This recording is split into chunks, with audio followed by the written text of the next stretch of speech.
Muy bien, profesores y profesoras, bienvenidas nuevamente a este segundo bloque de Escuela de Vacaciones, junio 2024. Les pedimos que anoten su nombre completo y número de carnet en el chat respectivo para que pueda quedar la evidencia de su asistencia, por favor. Anoten en el chat su nombre completo y número de carnet. Sean bienvenidas y bienvenidos a este segundo bloque. Anotemos ahí nuestro nombre, por favor, y número de carnet para que quede nuestra asistencia en el chat. En este segundo bloque vamos a iniciar con el análisis de un video muy importante, fundamental y muy trascendental, pero sobre todo de análisis personal para que nosotros podamos hacer algunas anotaciones. Después, en referencia a este video que vamos a ver ahorita, vamos a realizar un ensayo de una página, la cual vamos a subir también a la plataforma en donde diga ensayo. Vamos a ponerle mucha atención al video, vamos a hacer algunas anotaciones y ya después vamos a realizar nuestro ensayo para poderlo subir el día de hoy. Recuerden que las actividades se desarrollan durante la mañana, ya que el curso inicia a las 7 de la mañana de carácter virtual.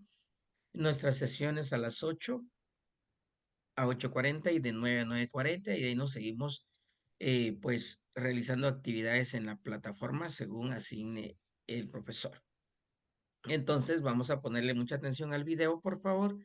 Hagan anotaciones y después vamos a hacer algunos comentarios y seguiremos con la clase, por favor. Así que vamos a pedirles que presten mucha atención al video para que podamos nosotros tener ahí claridad sobre lo que vamos a observar y analizar en el video, por favor.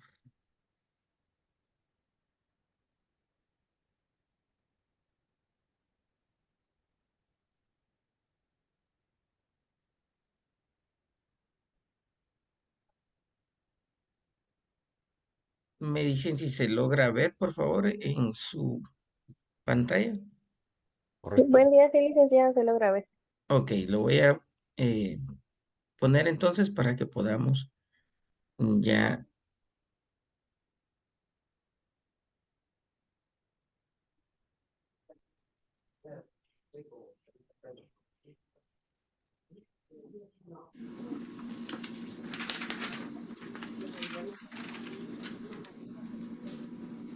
Espérate que termine. Guatemalteco. Coman ustedes. La pregunta sigue en pie hasta el día de hoy. ¿En qué momento se fregó Guatemala? Hace tiempo que buscamos la respuesta y siempre terminamos echándole la culpa a quienes nos han gobernado. Es más fácil decir que Guatemala se hundió desde Manuel Estrada Cabrera y su negociación con los gringos y la United Fruit Company, porque el presidente Jorge Ubico era un dictador y un tirano, o que si Jacobo Arbenz y su ley de la reforma agraria, que por los constantes golpes de Estado y los gobiernos militares, o por la guerra o por la paz, o porque a Cerezo le gustaba el desorden y el relajo, por culpa del serranazo, que pretendía la disolución del Congreso y manipular los tribunales electorales y de justicia, o que si Arzu vendió Guatel, o por el descaro de Portillo, o que si Berché no hizo nada, o que si en el Congreso se clavaron los 82 millones, por culpa de la mayoría de la clase política que gobernó y gobierna Guatemala, y que continúa en el escándalo y la corrupción. Pero por más que querramos zafarnos por la crisis social que asfixia a Guatemala, compartimos demasiados hábitos que nos hacen muy parecidos a quienes culpamos y criticamos. Porque aún compartimos que ser sinvergüenza debería ser parte del orgullo nacional. Somos bien chispudos y por eso compramos facturas para pagar menos impuestos. Ganamos nuestros trabajos no por nuestro esfuerzo o capacidad, sino porque tenemos un buen conecte. Nos colamos para que nos atiendan primero. Aceleramos en amarillo y nos pasamos el semáforo en rojo, porque así llegamos más rápido. Somos tan pilas que si no encontramos estacionamiento, nos parqueamos en el reservado para las personas discapacitadas. Robamos señal de cable. Robamos agua, electricidad. Y no nos consideramos ladrones. Reclamamos justicia y que no haya corrupción. Pero le damos mordida a un policía para no tener problemas, o al juez para que abogue por nuestra causa. Jamás dejamos pasar a un peatón en la línea de cebra, porque en Guatemala el que no es chispudo no es nadie.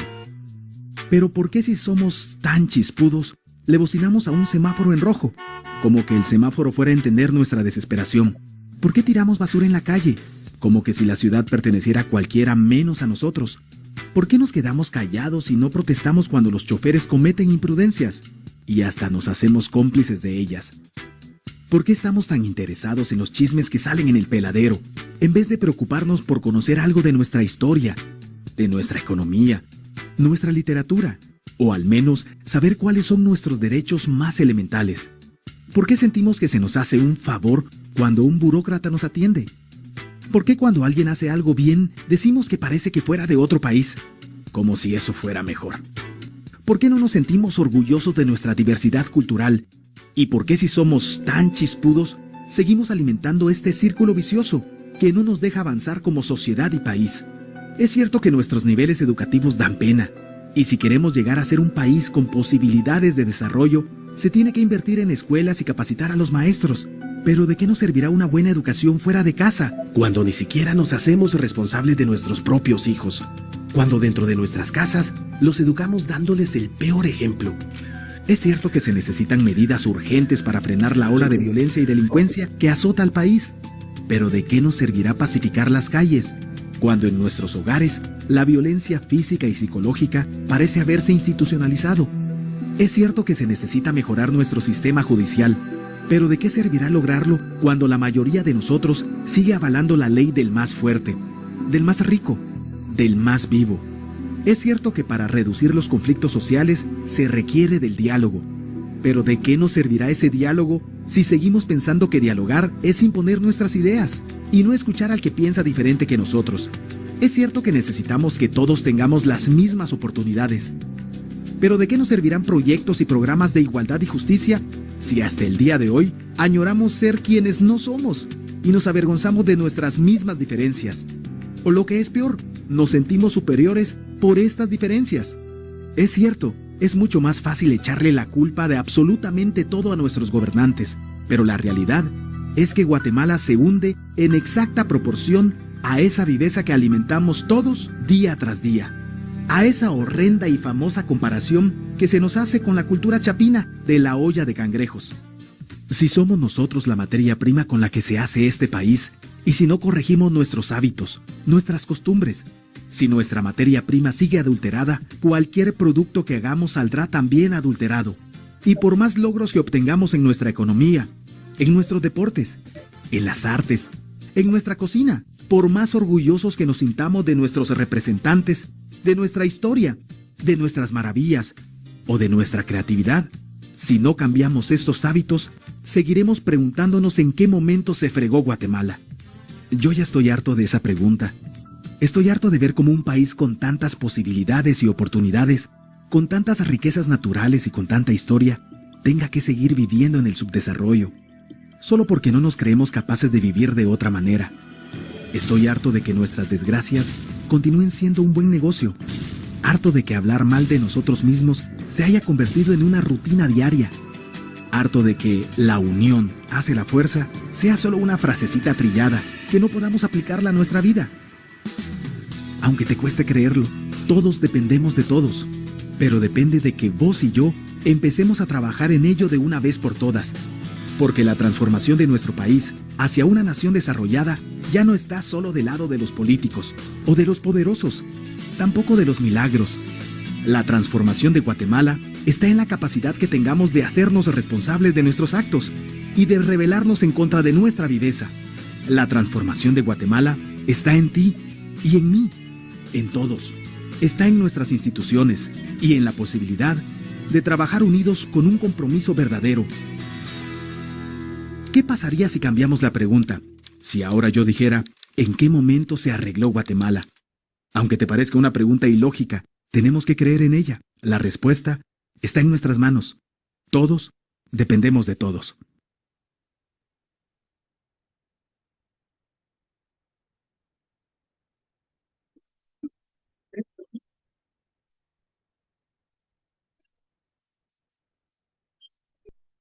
Muy bien, profesores. Un par de comentarios ahí sobre el video, por favor.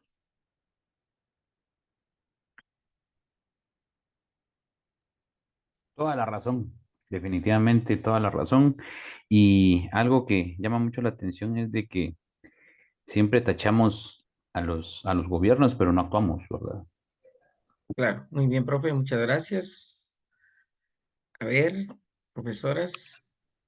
Lick, como en el video lo decía, siempre culpamos a nuestros gobernantes, a las personas que nos gobiernan, pero nunca caemos en cuenta de que cada día nosotros también hacemos algún tipo de corrupción, por más cosa sencilla que se ve, siempre cometemos corrupción, como aparecía en el video, el colarse en las filas, el colarse en las filas para que lo atiendan a uno primero y no esperar el tiempo que se corresponde, ¿verdad? Esa es una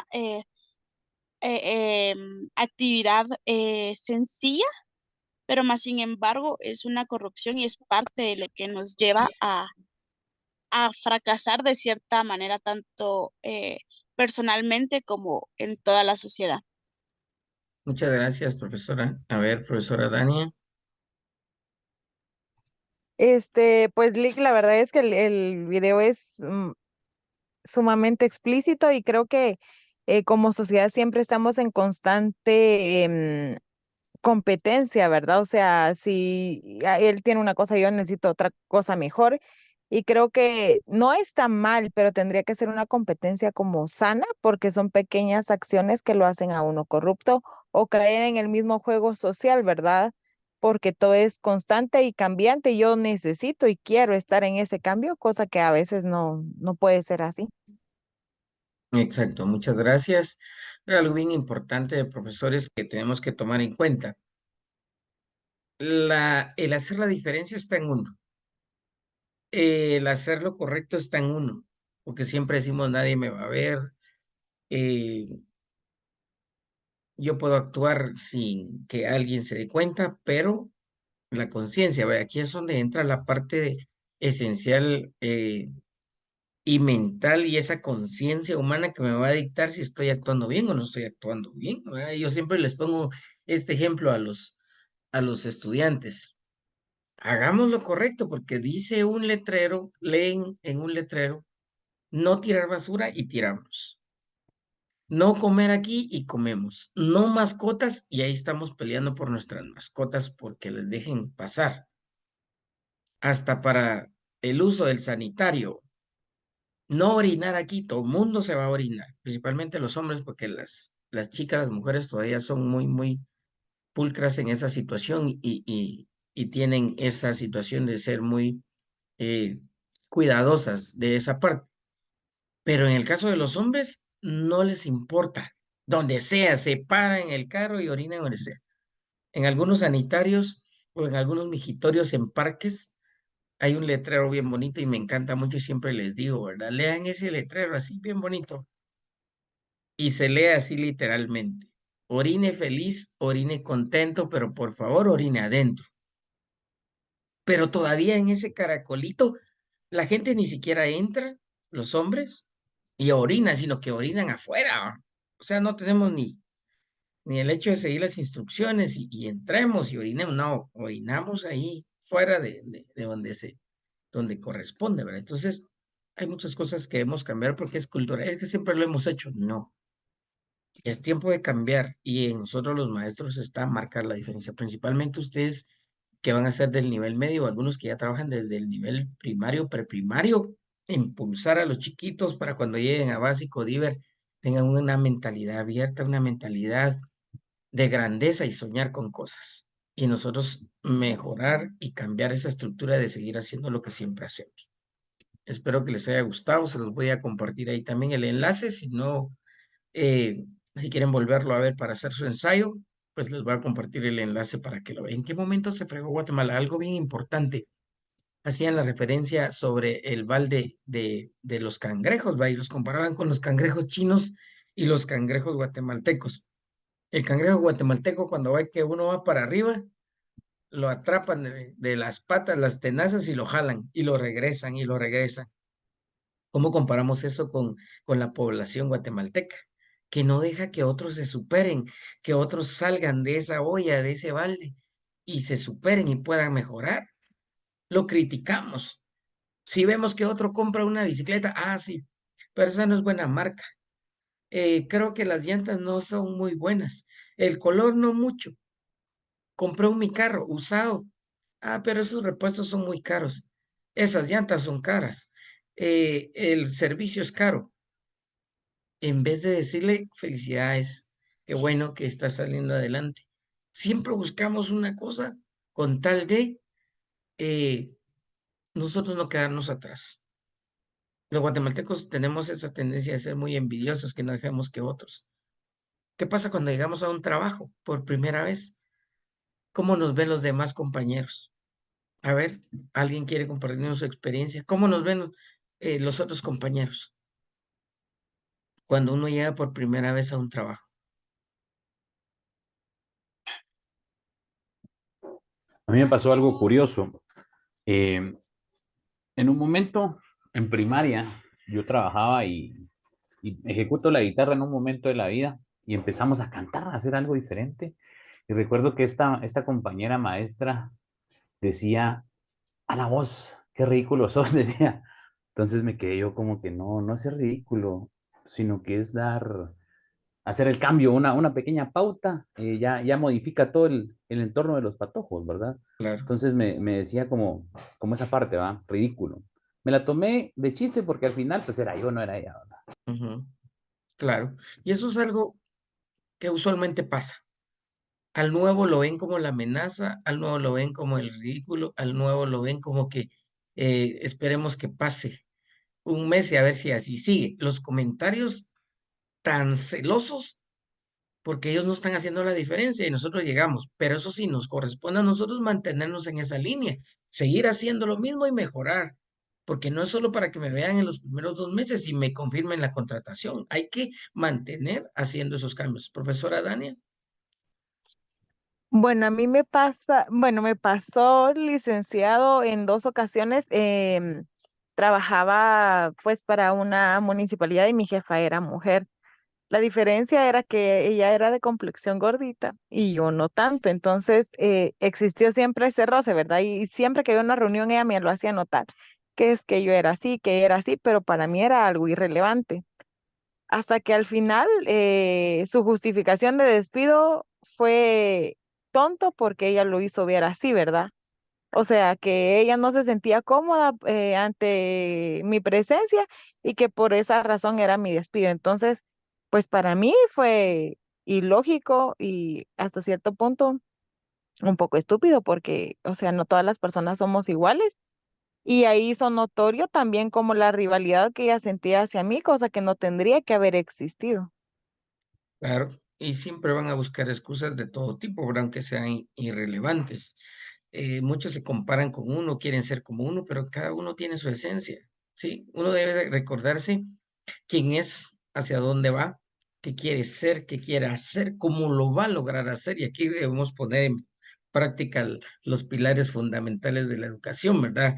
El ser, el yo, el aprender a hacer y el aprender a ser, pero sobre todo el aprender a vivir juntos, porque eso es bien importante, porque es importante que hagamos que los niños aprendan a convivir juntos en armonía, porque se hacen trabajos de grupo, porque se aprende a convivir con diferentes personas, con diferentes ideas, con diferentes criterios, porque cuando usted llega al campo laboral, usted debe aceptar que hay gente que tiene mejor capacidad que usted, mejor forma de pensar, otra perspectiva para ver las cosas y eso debemos respetar.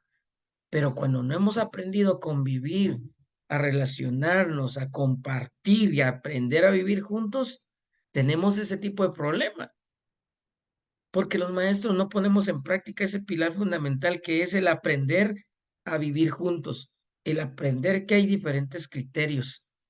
Y eso es importante para el curso porque nosotros ahora entendemos por qué existe tanto problema, tan mal clima laboral en los diferentes espacios laborales. ¿Por qué? Porque realmente hay personas que se dedican a ver lo que yo estoy haciendo, pero no lo que le corresponde, porque no han aprendido a convivir juntos, no han aprendido que hay diferentes formas de pensar, de actuar y sobre todo de ser un profesional responsable que vela por su trabajo, aprende a compartir, apoya. Es raro encontrar una persona que te va a decir en el trabajo, vení, aquí está la forma en que se trabaja, estos son los horarios, aquí no se hace esto, no se hace el otro, pero hay gente que no comparte absolutamente nada. Usted debe aprender a convivir juntos y por eso poner en práctica el pilar de la educación, aprender a convivir, ser solidario, ser ese ente que va a marcar la diferencia entre todo el grupo, aunque yo sea el nuevo, voy a encontrar siempre una luz que me va a guiar, que me va a orientar y que me va a dar la oportunidad de empezar a relacionarme con los demás y que no me vean como el nuevo, el que a ver qué hace, a ver si aguanta, porque eso están viendo los demás, en qué momento me caigo para que me llamen la atención. Es una parte cultural en lo laboral guatemalteco. Esperan cuando yo haga algo mal para decir, ya vieron, no pudo, no puede, tiene errores, no es tan grande como decía. Entonces, en nosotros está marcar la diferencia, profesores, para que podamos ser capaces de hacer las cosas de la mejor manera.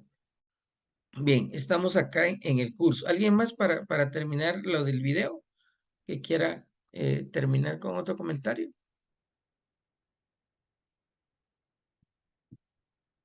Bueno, como están algo calladitos, vamos a continuar. Entonces, ya hablamos sobre la introducción al curso, estudios socioeconómicos y su interrelación con la educación.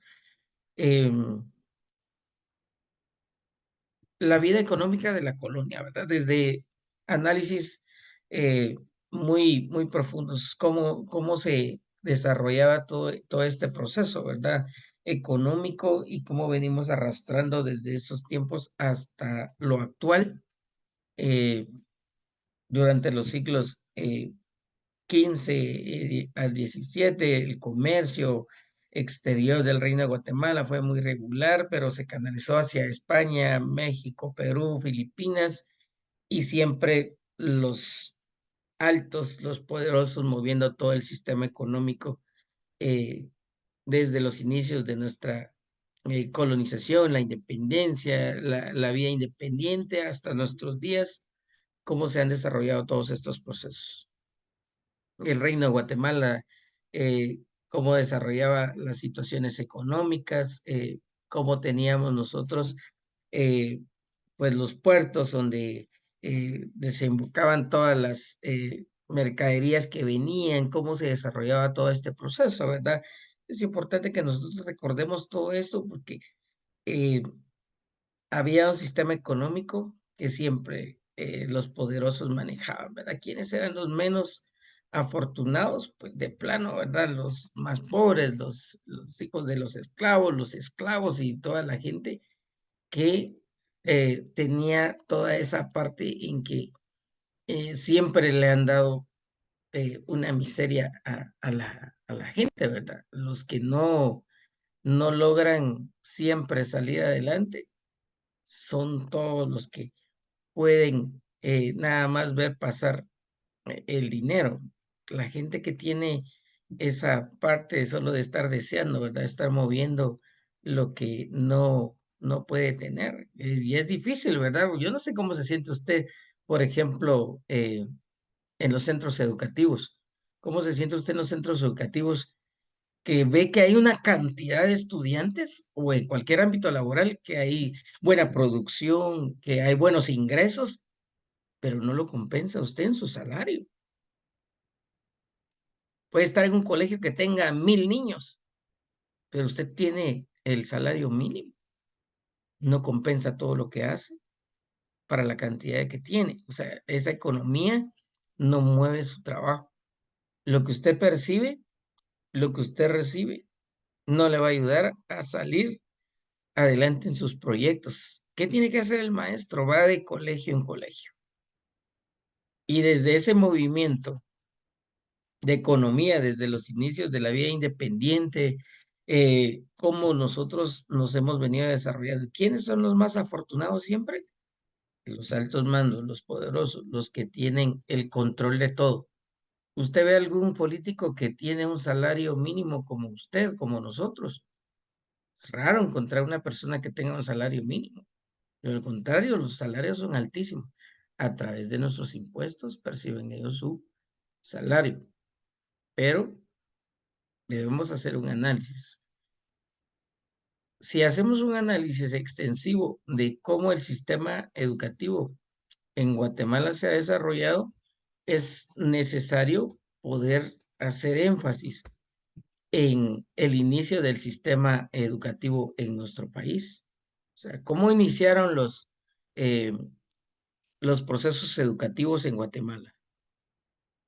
¿Será que le dieron educación a todos? ¿O cómo fue esta parte de, de la educación en Guatemala? ¿Cómo realmente tuvo esos inicios? ¿Cómo se desarrolló la educación en nuestro país? ¿Verdad? Porque aquí tenemos que ser bien claros en cuáles fueron los motores que impulsaron hacia la creación de un sistema educativo en nuestro país. ¿Quiénes fueron los primeros beneficiados? A ver, profesores, recuerden la historia de Guatemala para los que ya llevaron el curso y recuerdan con mucha claridad el curso de historia de Guatemala.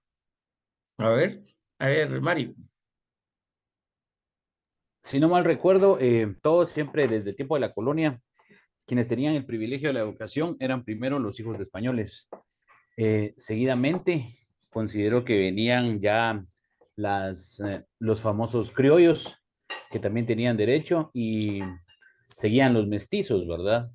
Al final, pues, entre ellos mismos, pues había un cierto roce, incluso también las personas indígenas tenían derecho a la educación, pero leía por ahí que habían diferentes colegios, tanto para gente española, como para criollos, como para mestizos y como para indígenas. Y Claro, obviamente, pues me imagino que la calidad era diferente en cada uno. exacto. Sí, hay algo bien importante, ¿verdad? Que el inicio del sistema educativo en Guatemala, las escuelas primeras letras, por el licenciado Francisco Marroquín, ¿verdad? Que ve la necesidad de instruir a la juventud española mestiza y fue creada la Escuela Primeras Letras en los años 1532 a 1534, únicamente para la nobleza, ¿sí? Y fueron creadas estas escuelas, ¿verdad? Y desde ahí empieza la separación de clases. Y hoy en día lo seguimos viviendo. Escuelas públicas, los niños de escasos recursos. Los que tienen las posibilidades van a colegios de élite, colegios que van desde clase A, B, C hasta la Z, porque tenemos ese tipo de colegios. Y tuvimos también el Colegio San Lucas. ¿Saben dónde estuvo el Colegio San Lucas? En donde está la cooperación española. Antiguamente el mercado también, conocido como el mercado, ahí era el mercado, y donde está la cooperación española era el colegio, fue el colegio, estuvo ubicado el colegio que le llamaron Colegio San Lucas, el primer colegio que se instituyó con cobro y era únicamente para personas ricas, para hijos de españoles, ni siquiera para los mestizos, hijos de españoles con, con alguien del país. No tenían posibilidades, era un colegio caro, con la necesidad de que reciban una buena educación para los españoles que radicaban aquí porque a través del comercio que iban y venían o se estabilizaron aquí en nuestro país, se acentuaron en nuestro país, bueno, se creó el Colegio San Lucas por los jesuitas. Después nace la escuela Belén y la primera escuela para niños pobres. ¿Y quién instituye? Bueno, la orden betlemita que estableció el colegio, la escuela Betlem, en donde hoy están las ruinas de Santa Clara. Ahí inician las escuelas para niños pobres. ¿Y cómo inicia el proceso para estos niños, para darles una instrucción? Y lo básico, ni si solo era para que aprendieran a leer y escribir, ni siquiera le daban una formación como Colegio San Lucas, como Colegio Primeras Letras de Francisco Marroquín. Únicamente era enseñarles a leer y a escribir, porque no podían enseñarle ni literatura, ni política. Sí recibían una formación religiosa, porque eso era fundamental, en la religión, ¿verdad? Enseñar la religión, lo que era el catolicismo. Entonces, hay una gran riqueza cultural en nuestro departamento, la antigua Guatemala. Escuela Primeras Letras, la Primera Avenida, Colegio Mayor Santo Tomás de Aquino, que posteriormente inició sus pasos para la educación superior con la integración de lo que fue la Universidad de Borromeo, posteriormente llamada Universidad de San Carlos, que la trasladaron cerca del Parque Central, donde ahora se encuentra el Museo de la Universidad de San Carlos. Así van iniciando los procesos de educación en nuestro país. Pero ¿cómo fueron eh, organizando todo el sistema educativo nacional, desde sus orígenes hasta nuestros tiempos? Escuelas para niños ricos, escuelas para personas pobres, para personas de escasos recursos. Y siempre la orden religiosa ha encaminado su formación hacia apoyar a los menos afortunados. La escuela Betlem también fue impulsada y un precursor muy importante, el Santo Hermano Pedro, que también llevaba no solo a los enfermos a cuestas, ¿verdad? La espalda, los iba a traer a las comunidades, los traía para los hospitales para personas con escasos recursos y se traía todavía a los niños para poderles dar una orientación académica, ¿verdad? Entonces, así vamos viendo la separación de clases, el que siempre va a haber una persona que va a buscar la forma como apoyar a los demás, y así tendríamos que ser todos. Y si ven el video, el cambio va a estar en nosotros cuando hagamos la diferencia. Escuela Primera Letra se funda un ambiente en que la población vivía una situación de escasez, alimentos, pestes y tantas situaciones que hacían que la gente estuviera enferma. Es acá donde debemos nosotros crear conciencia, profesores, y poder realmente analizar cuál es nuestra razón para estar preparándonos para ser formadores. El dolor ajeno no nos tiene que eh, hacer que pensemos otra cosa que no sea buscar la forma como poderles ayudar. Si nuestra razón de ser maestro pensamos nosotros que es solo llegar al salón, sacar mi plan de trabajo, empezar a enseñar, y ahí se acabó mi trabajo como maestro, voy a ser otro maestro más. ¿Y qué tratamos con esto? Que realmente hagamos un análisis socioeconómico de cada uno de nuestros estudiantes, hagamos y volteemos a ver a la historia, que han habido colegios de prestigio, que siempre los más afortunados tienen mejores oportunidades y los menos afortunados tienen menos oportunidades que la gente que tiene, que es pudiente. Van a colegios caros, que hasta hay cafeterías, hay meseras, meseros y les sirven la refacción a los niños. ¿Qué hacen los nuestros? A veces ni taza tienen para su atolito y uno tiene que ver qué hace. Y somos de los profesores que ni siquiera eh, Juanito, Pedrito no trajo, yo le voy a traer. Yo he visto maestras y maestros que llevan una bolsa y cuando uno mira en el mercado andan comprando tacitas, vasitos y de su salario. Ni siquiera es que le pidieron a los niños, de su salario. O llevan de su casa, andan acarreando tantas cosas de su casa porque es un maestro comprometido que va a hacer la diferencia y que va a cambiar esas estructuras de venir y hacer nuevamente lo que me toca. Hay maestros muy comprometidos, que viven haciendo maravillas, pero también maestros que solo hacen lo que les corresponde y ahí se acabó. Hay niños que necesitan ponerle atención. ¿Y cómo hacemos el estudio socioeconómico? ¿Para qué sirve un estudio socioeconómico? Para analizar cuáles son las razones por el cual el niño Albert Sitamul no pone atención. ¿Por qué se duerme en clase? ¿Por qué no hizo la tarea? ¿Por qué no llevó el formato que yo le pedí? ¿Por qué no llevó la maqueta que vendían en la librería? Porque ni siquiera ya hacen las manualidades. Ahora ya venden todo hecho solo para que el niño pinte o le ponga el color y se acabó. No hay una formación integral, no hay una formación significativa.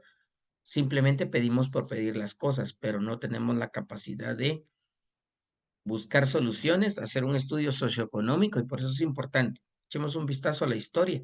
¿Qué hemos hecho por mejorar la atención a nuestros niños, por ser solidarios, por ser ese ente docente que va a cambiar la historia y que va a darle oportunidades a todos para que realmente su voz se escuche, para que podamos por lo menos marcar la diferencia nosotros en preocuparnos, porque hoy vino triste, porque hoy viene sucio? ¿Qué es lo primero que hacemos cuando vemos un niño que llegó sin uniforme, sucio, que está soñoliento? ¿Cuáles son nuestras reacciones o cuáles son las reacciones de algunos maestros? A ver.